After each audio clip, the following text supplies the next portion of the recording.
नमस्कार, हमारी खास पेशकश में आप सभी का बहुत स्वागत है और आपके साथ मैं हूं दीपा बाफिला। कोरोना जब शुरू हुआ तो हर कहीं बस निराशा का माहौल था, लेकिन अब गाड़ी धीरे धीरे पटरी पर लौटने लगी है। बात अगर हेल्थ इंफ्रास्ट्रक्चर की करें तो राजस्थान ने पूरी दुनिया के सामने मिसाल पेश की है, चाहे भीलवाड़ा मॉडल हो या फिर रामगंज मॉडल। जिस तरह से राजस्थान की गहलोत सरकार ने काम किया है, उसकी बदौलत पूरे देश में राजस्थान नजीर बना हुआ है। और इसी कड़ी में अब गहलोत सरकार ने राजस्थान को चिरंजीवी बनाने के लिए मुख्यमंत्री चिरंजीवी स्वास्थ्य बीमा योजना की शुरुआत की है और इसी के तहत अब आवेदन भी शुरू हो गए हैं। इसके अलावा हर व्यक्ति को कोरोना टीका लगाने में भी राजस्थान सबसे अव्वल चल रहा है।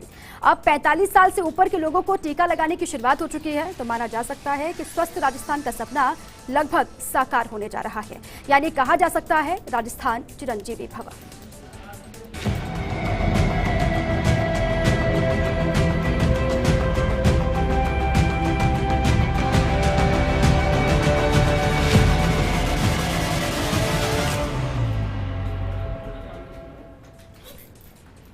इसी को लेकर चर्चा करेंगे, लेकिन चर्चा से पहले आपको बताते हैं कि कैसे चिरंजीवी योजना का लाभ आम आदमी को मिल सकता है, राजस्थानियों को मिल सकता है। राजस्थान चिरंजीवी भवा जिसका आगाज हो चुका है, हर परिवार को निःशुल्क स्वास्थ्य बीमा का रजिस्ट्रेशन शुरू हो चुका है। ये पूरी जानकारी है इस योजना को लेकर, किस तरीके से काम करेगा, राजस्थानियों को इसका फायदा मिलेगा। 1 मई से योजना लागू हो जाएगी और लागू करके लोगों को इसका लाभ भी मिलना शुरू हो जाएगा। हर परिवार को प्रतिवर्ष यानी कि हर साल 5 लाख रुपए तक का फ्री इलाज मिलेगा। सरकारी और संबद्ध निजी अस्पतालों में फ्री इलाज हो पाएगा इस योजना के तहत। स्वास्थ्य बीमा कवर में कई बीमारियों के इलाज के लिए पैकेजेस हैं। 1576 पैकेज और प्रोसीजर किए गए हैं शामिल। ये पूरी डिटेल्स आपको हम दे रहे हैं। साथ ही मरीज के अस्पताल में भर्ती होने से 5 दिन पहले तक का खर्च इसमें शामिल है। परामर्श, जांच, दवा, डिस्चार्ज के बाद 15 दिन बाद तक का खर्च इसमें शामिल है। और योजना का लाभ लेने के लिए करना होगा ऑनलाइन पंजीयन। साथ ही ई मित्र पर जन आधार से लिंक प्लेटफॉर्म से भी पंजीयन करवा सकते हैं। 10 अप्रैल तक लगाए जा रहे विशेष पंजीयन शिविर और ग्रामीण क्षेत्रों में ग्राम पंचायत स्तर पर लगाए जाएंगे ये शिविर। साथ में शहरी क्षेत्र में वार्ड स्तर पर लगाए जाएंगे रजिस्ट्रेशन शिविर। और इसके अलावा जानकारी ये भी कि 30 अप्रैल तक जारी रहेगा रजिस्ट्रेशन का पूरा काम। और राष्ट्रीय खाद्य सुरक्षा अधिनियम के लाभान्वितों को रजिस्ट्रेशन जरूरी नहीं है और सामाजिक आर्थिक जनगणना के पात्र परिवारों के लिए भी पंजीयन जरूरी नहीं है, यानी कि आवेदन जरूरी नहीं है जो पहले से इसका लाभ ले रहे हैं। और अब क्योंकि 45 साल से ज्यादा उम्र वालों को भी वैक्सीनेशन की शुरुआत हो चुकी है, तो आइए आपको बताते हैं, समझाते हैं कि कैसे ये वैक्सीनेशन प्रक्रिया आगे बढ़ेगी और पूरी होगी। ये पूरी जानकारी है कि वैक्सीनेशन की प्रक्रिया को कैसे समझना है, कैसे ये प्रक्रिया आगे बढ़ेगी। सरकारी निजी अस्पतालों के अलावा प्राइवेट सेंटर्स में भी वैक्सीनेशन की प्रक्रिया आगे बढ़ेगी। सरकारी अस्पतालों में मुफ्त में लगाई जा रही है वैक्सीन, जबकि प्राइवेट अस्पतालों में अगर आप वैक्सीन लगाते हैं तो 1 डोज के लिए 250 रुपए आपको चुकाने होंगे। और कुछ हफ्तों के बाद वैक्सीन की दूसरी डोज भी लगेगी, जिसके लिए भी आपको 250 रुपए देने होंगे। टीका लगवाने के लिए cowin.gov.in पोर्टल पर रजिस्ट्रेशन करना होगा और cowin.gov.in पर आवेदन करवाकर बुक अपॉइंटमेंट आप कर सकते हैं। वैक्सीन लगाने की तारीख, समय, स्थान की पूरी जानकारी यहां पर मिल जाएगी। और सबसे पहले cowin.gov.in वेबसाइट पर मोबाइल नंबर दर्ज करना होगा और मोबाइल नंबर पर मिले OTP को उसमें डालें और वेरीफाइड करें। इसके अलावा एक पंजीकरण पेज पर फोटो ID की जानकारी डालनी होगी। आपको अपना जेंडर और आयु भी उसमें मेंशन करना होगा, दर्ज करनी होगी। और फोटो ID के रूप में ड्राइविंग लाइसेंस या आधार कार्ड उसमें इस्तेमाल करना होगा। रजिस्टर करने के बाद मोबाइल नंबर पर एक कंफर्मेशन मैसेज भी आएगा और उसके बाद एक कैलेंडर आइकन दिखेगा, उस पर शेड्यूल फिक्स करें। और अब राज्य, संघ, राज्य क्षेत्र, जिला, ब्लॉक, पिन कोड भी उसमें दर्ज आपको करना होगा। इन सभी फॉर्मेलिटीज को दर्ज करने के बाद सर्च बटन पर आपको क्लिक करना होगा और आपके स्थान के आधार पर टीकाकरण केंद्रों की लिस्ट, जो पूरी सूची होगी, वो आपको दिखाई देगी। इनमें से कोई एक सेंटर आपको चुनना है, फिर केंद्रों पर उपलब्ध तारीखें आपको दिखाई देंगी और अंत में एक अपॉइंटमेंट सक्सेसफुल पेज सभी विवरण आपको दिखाएगा। और आप टीकाकरण विवरण को डाउनलोड भी कर सकते हैं। पोर्टल पर रोजगार 1 करोड़ रजिस्ट्रेशन के लिए, माफ कीजिएगा, पोर्टल पर रोजाना 1 करोड़ आवेदन या फिर पंजीयन एक्सेप्ट किए जाएंगे। ऑनलाइन रजिस्ट्रेशन के बिना भी ऐसे लगवा सकते हैं टीका कि बिना ऑनलाइन रजिस्ट्रेशन के भी आप टीका लगवा सकते हैं कोरोना का। कोविड वैक्सीनेशन सेंटर 3 बजे के बाद रजिस्ट्रेशन वहां पर आप करवा सकते हैं। तो आप अगर ऑनलाइन करवाते हैं तो ठीक है, अगर नहीं करवाते तो अलग अलग सेंटर्स होंगे जहां पर जाकर भी आप ये अपने लिए पंजीयन करवा सकते हैं।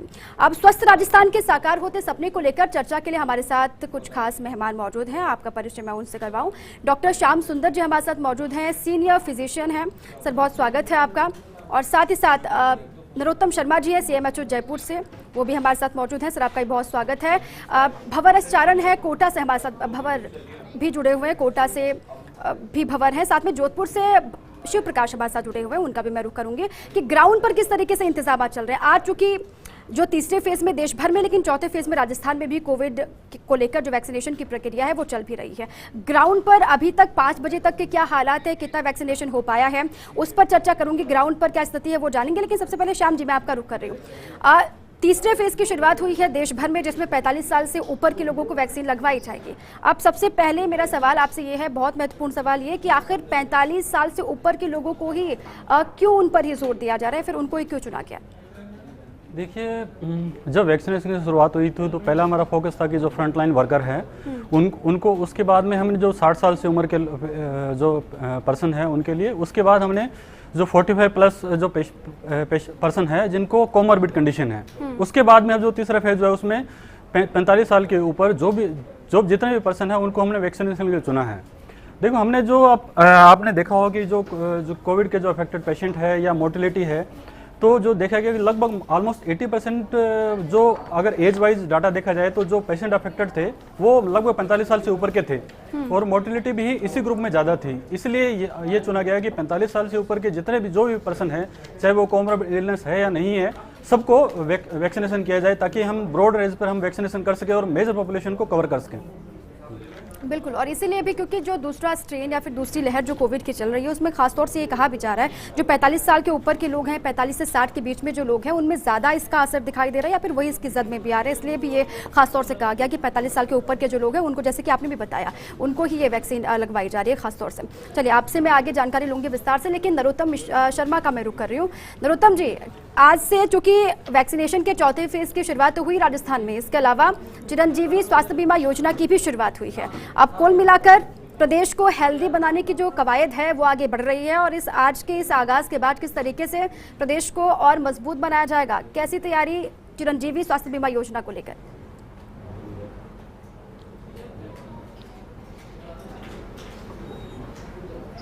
चिरंजीवी स्वास्थ्य बीमा योजना को लेकर राजस्थान सरकार माननीय मुख्यमंत्री महोदय द्वारा निर्देश दिए गए हैं। इसी पालना में 1 अप्रैल आज से हमने सभी जगह रजिस्ट्रेशन काम शुरू कर दिया है, और रजिस्ट्रेशन के दौरान हम सभी जगह पर जितने भी हमारे आदरणीय जो MLA हैं, मंत्री महोदय हैं या हमारे पार्षद हैं, जनप्रतिनिधि हैं, उनकी सहायता से हम ज़्यादा से ज़्यादा लोगों को हम इसके अंदर जोड़ना शुरू करना चाहते हैं। और आज सभी जगह पर कोई भी व्यक्ति ई-मित्र के द्वारा अपना रजिस्ट्रेशन करा सकता है। पहले से जो मुफ्त में हमको सरकार ने जोड़े हुए हैं, उनके अतिरिक्त कोई भी परिवार 850 रुपये के वार्षिक शुल्क के रूप में हमारे यहाँ पर 1 वर्ष के लिए बीमा से जुड़ सकता है। बहुत ही महती योजना है और सरकार द्वारा इसके अंदर बहुत ज़्यादा लोगों को, राजस्थान के लोगों के लिए बहुत बड़ी योजना लागू की गई है। तो ये अपने लिए राजस्थान के लोगों के लिए बहुत बड़ी योजना हो गई है कि कोई भी परिवार सिर्फ 850 रुपये के वार्षिक शुल्क पर 5 लाख रुपये तक का कवर बीमा प्राप्त कर सकता है।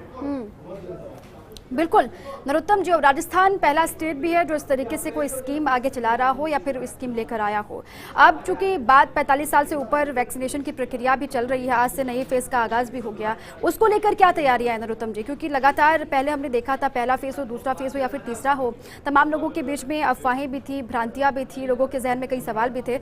आज आपको सुबह से लेकर अभी तक क्या जानकारी मिली है, किस तरीके से लोगों का रिस्पॉन्स मिल रहा है?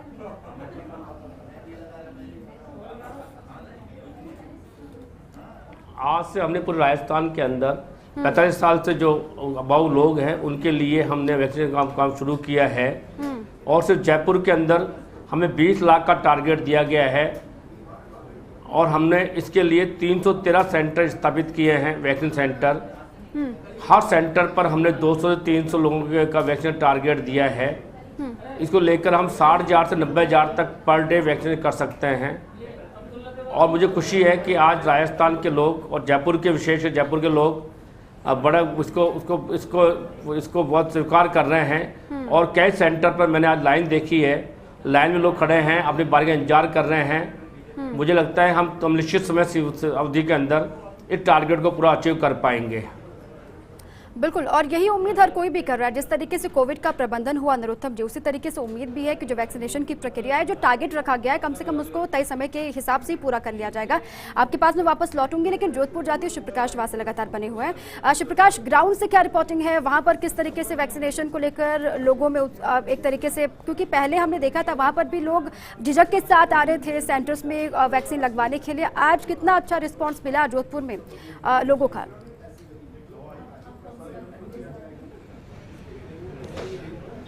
जी, निश्चित रूप से आज अगर पहले दिन की बात की जाए तो आज जोधपुर में 140 वैक्सीनेशन सेंटर बनाए गए थे, जहां करीब 9000 लोगों को वैक्सीनेशन लगाई जा चुकी थी। हालांकि यह आंकड़ा 4 बजे तक का है, 5 बजे तक जो सारा फिगर है वह थोड़ी देर में उपलब्ध हो पाएगा, लेकिन 9000 एक ही दिन में आज वैक्सीनेशन हुआ है। शुरुआती दौर में जिस तरह से वैक्सीन लगना शुरू हुआ था तो लोगों ने उत्साह दिखा था, और उसके बाद एकदम कमी आ गई थी, जिसके बाद राज्य सरकार ने निर्देश दिए थे। जिला कलेक्टर इंद्रजीत सिंह ने नगर निगम आयुक्त रोहिताशु तोमर, नगर निगम दक्षिण आयुक्त अमित यादव के साथ कार्य योजना तैयार की, और अब वार्डवार शिविरों का आयोजन किया जा रहा है। यहाँ जो है नगर निगम के कर्मचारी जनप्रतिनिधियों के साथ जाकर घर घर जाकर लोगों को प्रेरित कर रहे हैं कि आप वैक्सीनेशन सेंटर पर जाएं और वैक्सीनेशन लगाएं। और यही कारण है कि आज कई सेंटरों पर एक ही दिन में 300 से अधिक वैक्सीनेशन हुआ है, और जोधपुर में 9000 से अधिक लोगों ने वैक्सीन करवाया। तो कहीं ना कहीं अब धीरे धीरे लोगों में जागरूकता आई है। राज्य सरकार ने जो टारगेट दिया है उसके बाद अधिकारियों ने जिस तरह से गंभीरता से काम शुरू किया, तो ऐसी उम्मीद है कि अगले कुछ दिनों में वैक्सीनेशन के काम में तेजी आएगी, जो लक्ष्य दिया गया है उसे जल्द ही पूरा कर लिया जाएगा।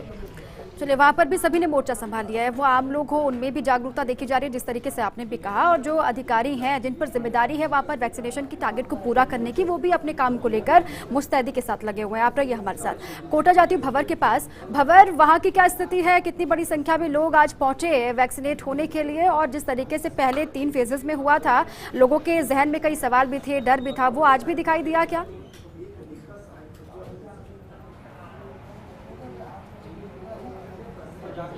देखिए, कुल मिला के 155 साइट्स आज कोटा में टीकाकरण के लिए बनाई गई है। तीसरे चरण का आज से आगाज हुआ है। अब 45 साल से अधिक की उम्र के सभी लोग कोरोना टीकाकरण के पात्र हो गए हैं, और आज सबसे एग्रेसिव वैक्सीनेशन जो है वो देखने को मिला है। लोगों में उत्साह भी जबरदस्त था। और कोटा में आज टीकाकरण कितना हुआ है, मेरे साथ कोटा CMHO डॉक्टर भूपेंद्र सिंह तंवर जुड़ गए। मैं सीधा उन्हीं से आपको जोड़ने की कोशिश करता हूँ। सर, तीसरा फेज आज एग्रेसिव वैक्सीनेशन देखने को मिला, कितना टीकाकरण आज हो गया? आज लगभग 10,000 टीकाकरण होने जा रहा है हमारा कोटा में। पहली बार जो है इतना अधिक टीकाकरण हमने देखा है, और उत्साह भी जो है लोगों में काफ़ी था। साथ में जो हमारे मेडिकल एंड हेल्थ के और प्रशासन के जो कार्मिक थे, अधिकारी थे, उनमें काफ़ी उत्साह था, और सुबह से ही सब बढ़ चढ़ करके भाग ले रहे थे। तो उम्मीद है ये 10,000 के आंकड़े को पार कर जाएगा। कुल मिला के जो लक्षित वर्ग है, इस वर्ग में जो लक्षित टारगेट है वो 5,65,237 का है कोटा में।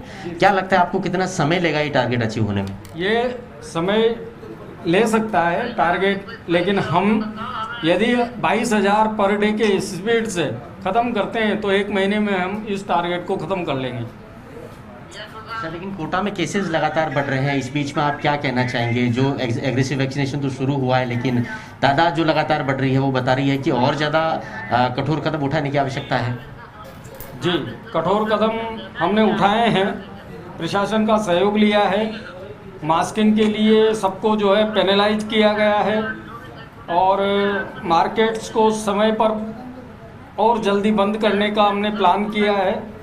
सोशल डिस्टेंसिंग मैनेज करने के लिए हमने सबको सेंसिटाइज किया है। सारे कोचिंग इंस्टीट्यूट का हम समय समय पर निरीक्षण करते हैं। सारे जो मार्केट है, जो जैसे वॉलमार्ट है, डी मार्ट है, बिग बाज़ार है, और जितने भी मॉल्स हैं उनमें भी हम समय समय पर निरीक्षण कर रहे हैं। पुलिस भी कर रही है, प्रशासन भी कर रहा है, नगर निगम के द्वारा पेनल्टी भी की जा रही है। तो जो कि कोविड के आंकड़े इसलिए बढ़ेंगे कि जो अनलॉकिंग की प्रक्रिया हुई और एंड स्टेज तक अनलॉकिंग हो चुका है, जिसमें सिनेमा हॉल भी खुले हैं, जिसमें कोचिंग इंस्टीट्यूट भी खुले हैं, जिसमें एजुकेशन के सारे स्कूल कॉलेज खुले हैं। तो ये संक्रमण, चूँकि कोटा एक ऐसी सिटी है जो दिल्ली बॉम्बे रूट से जुड़ा हुआ है और पूरे देश के लोग यहाँ कोचिंग के लिए आते हैं, तो कहीं न कहीं संक्रमण होना संभव है। सर पिछले बहुत दिनों से ही देखने में आ रहा था कि लंग बिल्कुल इन्फेक्शन ठीक है भंवर, क्योंकि कोटा में भी इंतजाम पुख्ता हैं, जो कि अलग अलग राज्यों से लोग आ भी रहे हैं, तो इसलिए भी चुनौती और बढ़ गई है। जहाँ पर केसेस लगातार बढ़ रहे हैं, वो दिल्ली हो या फिर मुंबई हो, हालांकि उसके लिए खासतौर से गाइडलाइंस भी जारी कर दी गई हैं, जो बाहर से आएगा उनके लिए भी इंतजाम हैं। श्याम सुंदर जी, एक बार फिर से मैं आपका रुख कर रही हूँ। आप चूँकि खुद भूमिका भी निभा रहे हैं वैक्सीनेशन की प्रक्रिया में, आप वैक्सीनेट भी जो लोग पहुँचते हैं उनको करते भी हैं, किस तरीके से आपको अंतर दिखाई दे रहा है? वो पहले फेज़, दूसरे, तीसरे फेज़ की मैं बात करूँ, अभी तक आते आते क्या परिवर्तन दिखाई दिया उन लोगों में जो वैक्सीनेशन की प्रक्रिया में हिस्सा ले रहे हैं या फिर जो वैक्सीनेट होने के लिए आ रहे हैं? देखिए, इनिशियली जब भी कोई प्रोग्राम शुरू होता है तो इनिशियली लोगों के बीच में डर रहता है। हमने देखा था कि कोविड से रिलेटेड पहले भी बहुत सारी भ्रांतियां थी, लेकिन धीरे धीरे जैसे मीडिया में लोगों का अवेयरनेस आया तो लोगों ने उस चीज़ को फॉलो किया। वैसे ही वैक्सीनेशन से रिलेटेड शुरुआत में बहुत सी भ्रांतियां थी। लोग सोशल मीडिया पर जो फेक न्यूज़ चलती है, लोग कुछ कोई इंसिडेंट्स कोरिलेट कर देते हैं कि साहब वैक्सीन के बाद ऐसा हो जाएगा, तो वो एक मन में भय हो जाता है। लेकिन जैसे जैसे वैक्सीनेशन शुरू हुआ, लोग फर्स्ट फेज़ की वैक्सीनेशन हुई, फिर सेकंड फेज़ हुआ, अब थर्ड फेज़ शुरू हो रहा है। लोग अपने सर्किल में अगर कोई वैक्सीन लगा लेता है, 2-4 ग्रुप, अगर उनको कोई प्रॉब्लम नहीं होती है तो मन में एक हमेशा एक कॉन्फिडेंस आता है कि ठीक है, हाँ 2-3% को उनको कोई प्रॉब्लम नहीं हुई, तो ये भय दूर हो जाता है। दूसरा, हम भी एज ए जो हेल्थ पर्सनल है वो भी हर बार लोगों को एजुकेट कर रहे हैं, लोगों को समझा रहे हैं कि हमारी जो दोनों वैक्सीन है वो सेफ़ है, इनका किसी तरह कोई साइड इफेक्ट नहीं है, दोनों वैक्सीन इफेक्टिव है, आप कोई भी वैक्सीन चूज़ कर सकते हो। और हर तरह के जो किसी को चाहे कोई भी कॉमन इलनेस है, किसी को डायबिटीज़ है, शुगर है, ब्लड प्रेशर है, किसी को कोई प्रॉब्लम नहीं है, वो सब वैक्सीन लगा सकते हैं। सिर्फ जो इनकी उम्र 18 साल से कम है या जो प्रेगनेंसी है, लैक्टेशन है, उनको छोड़कर, या किसी को किसी पर्टिकुलर कंपोनेंट से स्पेसिफिक एलर्जी है इसके वैक्सीन से, उन्हीं को ही सिर्फ कॉन्ट्राइंडिकेशन है और किसी को नहीं है। और दूसरा है कि मीडिया के थ्रू भी काफ़ी अवेयर किया है, सरकार ने भी काफ़ी अवेयर किया है, तो हम देख रहे हैं काफ़ी अच्छा रिस्पॉन्स। इनिशियली हम अपने एज ए मेडिकल जो फर्स्ट जो था कि जो फ्रंटलाइन हेल्थ वर्कर हैं इनको वैक्सीन लगा था, तब भी उनमें भी थोड़ा सा झिझक थी। लेकिन जैसे जैसे लोग, हम खुद आगे आए, हमने अपना वैक्सीन लगाया, मैंने अपनी दोनों डोज लगाई, मुझे किसी तरह कोई साइड इफेक्ट नहीं हुआ, तो लोगों को कॉन्फिडेंस आया। वैसे ही जैसे जैसे लोग लगा रहे हैं, लोगों को कॉन्फिडेंस आ रहा है, लोग अब बढ़ चढ़ कर भाग ले रहे हैं। बिल्कुल, और जैसे जैसे लोगों की भागीदारी बढ़ेगी वैसे वैसे विश्वास भी बढ़ेगा, क्योंकि बड़ी संख्या में लोग आगे आए, ये सरकार भी लगातार कह रही है, उसी दिशा में लगातार आगे ही बढ़ा जा रहा है। लोगों को ये समझ में नहीं है, समझ आ रहा है अब ये कि भी इसका कोई और उपाय है नहीं हमारे पास। जो हम मेजर फॉलो कर रहे हैं कि सोशल डिस्टेंसिंग है, मास्क, वो तो हम कर ही रहे हैं, लेकिन उसके अलावा वैक्सीनेशन नहीं होगा तब तक, जब तक मास वैक्सीनेशन नहीं होगा तब तक हर्ड इम्यूनिटी नहीं आएगी। बिल्कुल, और लोगों को ये समझना, आपने एकदम ठीक कहा श्याम सुंदर जी, लोगों को ये समझना बहुत ज़रूरी है कि पहले अगर वैक्सीन नहीं लगवाएंगे तो कोविड से नहीं बच पाएंगे। 2 गज की दूरी ज़रूर है, मास्क ज़रूर है, लेकिन उसके बाद भी वैक्सीनेट होना बहुत ज़रूरी है। नरोत्तम मिश्रा, जयपुर के भी हालात वही है। जयपुर में भी बड़ी संख्या में हमने देखा था कि पहले, सेकेंड, थर्ड फेज़ में अब जो फ्रंट लाइन वर्कर्स थे, हालांकि उनमें भी रुझान कमी देखने को मिला था, उनमें भी रिस्पॉन्स जो था वो कमी दिखाई दे रहा था, जो उम्मीद की जा रही थी। क्योंकि अब चौथा फेज़ भी चल रहा है जयपुर में, पूरे राजस्थान में, अब उम्मीद ये करें कि बहुत तेजी के साथ आगे बढ़ा जाएगा, बड़ी संख्या में लोग आएंगे भी, क्योंकि प्रशासनिक स्तर पर भी पूरी कोशिश ये की गई कि लोगों में जागरूकता फैलाई जाए और उसका असर दिखाई भी देगा, ये उम्मीद की जा रही है इस फेज में।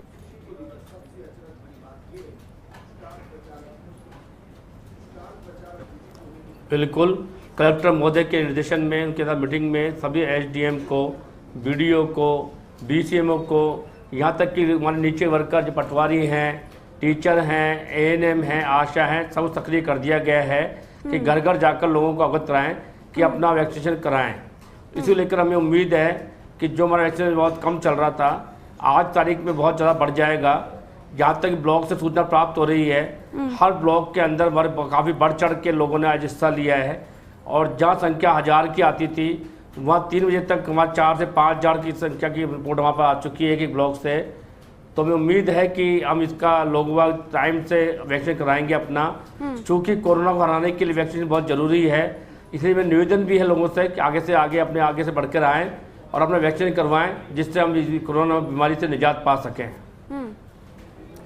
ठीक है, बड़ी संख्या में लगातार लोगों से ये कहा भी जा रहा है कि आप आइए और वैक्सीनेशन की प्रक्रिया में हिस्सा बनिए। जब तक वैक्सीन नहीं लगेगा तब तक खात्मा बहुत मुश्किल है। नरोत्तम शर्मा, क्योंकि अब जयपुर की हम बात लगातार इसलिए भी कर रहे हैं क्योंकि जयपुर से लगातार केसेस में इजाफा हो भी रहा है। अब जो 45 साल से ऊपर के लोग हैं, आज की तस्वीर अगर सुबह से लेकर मैं अभी तक की बात करूँ तो जो टारगेट था वो पूरा होता हुआ दिखाई दे रहा है। एक दिन का जो टारगेट आपने रखा था,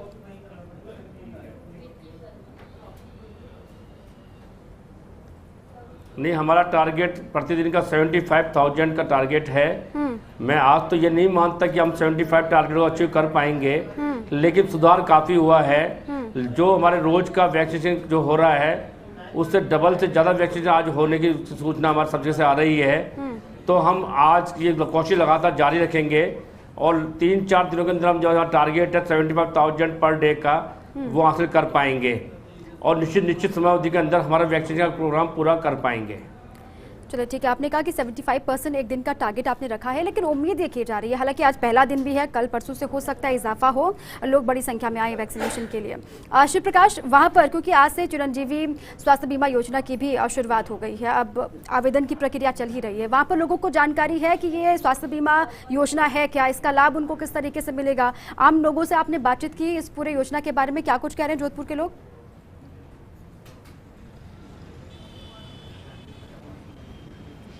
जी निश्चित रूप से आज प्रदेश में जिस तरह से चिरंजीवी योजना का आगाज हुआ है, हालांकि आम लोगों में इतनी जागरूकता नहीं है क्योंकि आज से ये योजना शुरू होगी, अब धीरे धीरे इसका व्यापक प्रचार प्रसार भी होगा।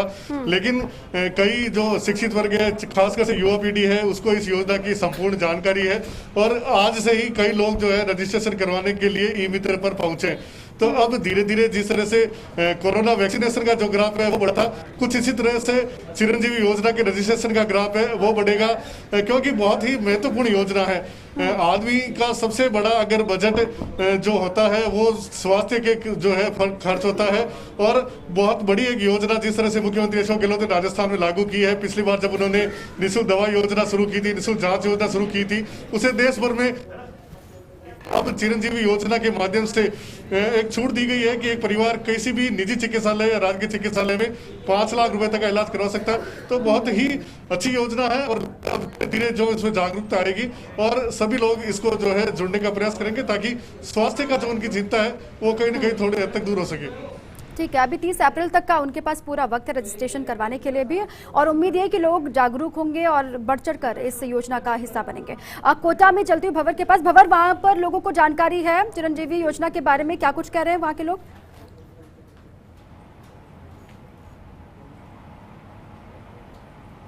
देखिए, कोरोना काल में लोगों को जिस एक चीज़ को लेकर के बहुत ज़्यादा चिंता हुई है वो है स्वास्थ्य का क्षेत्र और साथ में जो स्वास्थ्य को लेकर के जो आने वाला खर्च है वो भी लोगों के लिए एक बड़ी चुनौती है। तो जाहिर तौर पर चिरंजीवी योजना ऐसे वक्त में लोगों के लिए एक वरदान बनकर आई है और मुख्यमंत्री अशोक गहलोत जिन्होंने मुख्यमंत्री रहते अपने पूर्व के कार्यकालों में निःशुल्क दवा योजना लॉन्च की थी, निःशुल्क जाँच योजना लॉन्च की थी, अब आप देखिए वो चिरंजीवी योजना लेकर के आए हैं। तो बहुत महत्वपूर्ण ये हो जाता है कि किस तरह से आम जनता तक इस पूरी योजना के प्रावधान पहुंचे और क्या इसको लेकर के तैयारियां है, ये मैं जानने की कोशिश करता हूं कोटा सीएमएचओ डॉक्टर भूपेंद्र सिंह तंवर से। तंवर साहब, चिरंजीवी योजना जो बिल्कुल एक तरह से कोरोना काल में एक बहुत महत्वपूर्ण योजना बताई जा रही है, लोगों तक इसकी पूरी जानकारी पहुंचे, इसके लिए किस तरह की योजना है? मुख्यमंत्री चिरंजीवी योजना में वर्तमान में लाभान्वित खाद्य सुरक्षा अधिनियम NFS एवं सामाजिक आर्थिक जनगणना SECC 2011 और के 1.2 करोड़ परिवारों के साथ साथ जो इसमें इंक्लूड नहीं हो रहे हैं, जो सीमांत कृषक हैं, मजदूर हैं। जानकारी इसके बारे में होगी, इसके लिए भी सीएमएचओ साहब कोटा में काम करेंगे, लगातार लोगों को जागरूक किया जाएगा, ऐसा वो कह भी रहे हैं। श्याम सुंदर जी, आखिरी कमेंट में चाहूंगी आपसे कि इस दूसरी लहर से कैसे लोग बच सकते हैं, क्या उपाय वो कर सकते हैं? देखिए, अब हमें ये तो पता ही है कि देखो कोरोना के लिए बचाव के 2-3 जो बेसिक सावधानी है वही रखनी है हमें। जब तक मास वैक्सीनेशन नहीं हो जाता है तब तक हमें सोशल डिस्टेंसिंग का पालन करना है, मास्क पहनना है और जो कोविड प्रोटोकॉल है उसका पालन करना है। वैक्सीन लगना ये कोई वो है नहीं कि हमने वैक्सीन लगा लिया और उसके बाद बिल्कुल हम सेफ हो गए, उसके बाद इम्यूनिटी डेवलप होने में एटलीस्ट 4-5 वीक का टाइम लगता है। हम वैक्सीन लगाते हैं बिल्कुल अगर टेंशन फ्री हो जाएं, बिना मास्क के हम घूम रहे हैं तो ये अच्छी बात नहीं है।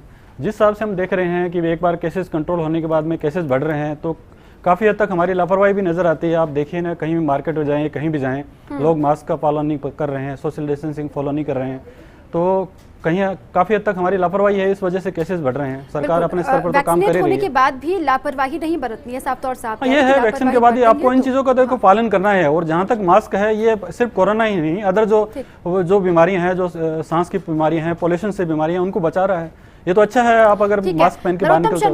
नरोत्तम शर्मा, आखिरी कमेंट आपसे कि ये टारगेट पूरा होगा, जयपुर में जो टारगेट लेकर आप चल रहे हैं?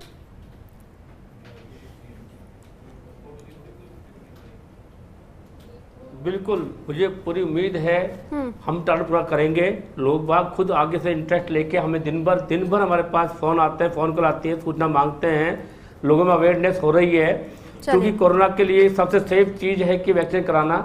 लोग आ रहे हैं, आगे आ रहे हैं और निश्चित रूप बहुत से शुक्रिया आप सभी का चर्चा में शामिल होने के लिए भी और तमाम बातें साझा करने के लिए भी। ये अच्छी बात है कि लोगों में जागरूकता बढ़ रही है, लोग जागरूक हो रहे हैं और लगातार जो रेट है वैक्सीनेट होने की वो भी बढ़ेगी, ये उम्मीद लगातार की जा रही है। जो टारगेट है प्रदेश भर में वो पूरा होगा और प्रदेश हेल्दी होगा, इसी पर सभी का फोकस है।